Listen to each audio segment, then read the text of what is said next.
A pentagon is shown below. What is the perimeter of the pentagon in meters?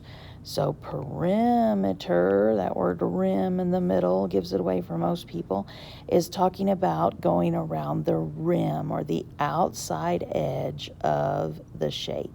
And so to get the perimeter of any shape, we add up all the sides.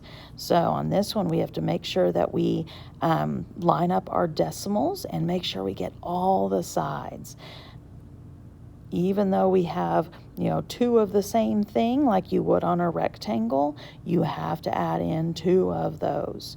And so we've got 4.1, 4.1, and 5.3. I'll pull those from that shape first and add those. 3 plus 1 plus 1 is 5. 4 plus 4 is 8, plus 5 is 13. Okay, so I got 13.5 so far. Then we'll do the 3.24 and 3.24, getting those other two sides.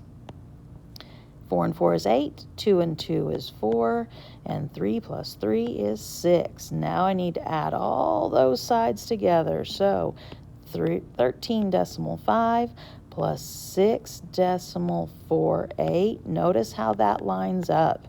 You have to keep those decimals lined up. That means that 8's over there by itself.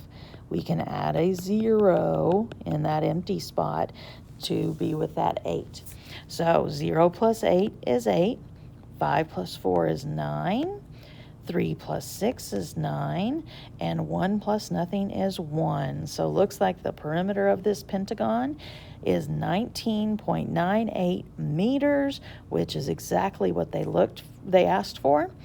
So this isn't a conversion question. It is simply perimeter. 19 and 98 hundredths is the correct answer.